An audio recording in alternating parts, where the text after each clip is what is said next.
မပြည့်လို့သေးကြတာတခုကတော့အချင်းချင်းပြန်မပြည့်တော့ဘူး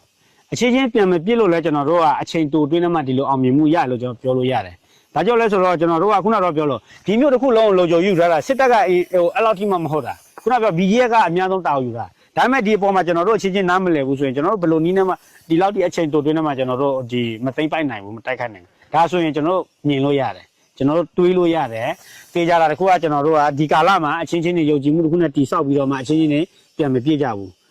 တစ်ဖက်မှာလည်းခုနကတော့ပြောကျွန်တော်တို့ကလှုပ်เสียရှိတာကျွန်တော်တို့လှုပ်နေမှာပဲခုနကတော့ပြောအာနာရှင်ပြုတ်ကြရေးအာနာရှင်အမြင့်ပြက်ရေးကိုကျွန်တော်တို့ကခုနပြောဒါကျွန်တော်တို့သွားနေတာပဲဒါခုနကတော့တချို့ဟာတွေကကျွန်တော်တို့အကုန်လုံးထုတ်ဖော်ပြောလို့မရတာတွေရှိတယ်ဒါပေမဲ့ခုနသေကြတာခုကကျွန်တော်ပြောချင်တာကအာနာရှင်မြန်ပြုတ်ဖို့အတွက်ကိုကျွန်တော်အချင်းချင်းပြန်တိုက်နေလို့မရအောင်တိုင်းရင်းသားဒေသအသီးကလည်းခုနအချင်းချင်းတွေပြန်ထပ်ဖြစ်နေမယ်ဆိုအာနာရှင်ပြုတ်ကြရေးကိုကျွန်တော်ဒီဇိုင်းမဲ့သွားလို့မရအောင်သေကြတာတခုကကျွန်တော်တို့အချင်းချင်းမတိုက်ဘူးတစ်ဖက်မှာလည်းကျွန်တော်အာနာရှင်ပြုတ်ကြဖို့အတွက်ကျွန်တော်ဒီဇိုင်းမဲ့သွားလို့ရမယ်ဒါကြောင့်မို့ကျွန်တော်တို့အချင်းချင်းပြန်မတိုက်ရင်ရပြီကျွန်တော်တို့သွားတဲ့ line စဉ်ကသူ့ကသူဆင်းတစ်နေ့နဲ့တစ်နေ့သူ့ကသူဆင်းသွားလိမ့်မယ်ပြီးမှရည်တယ်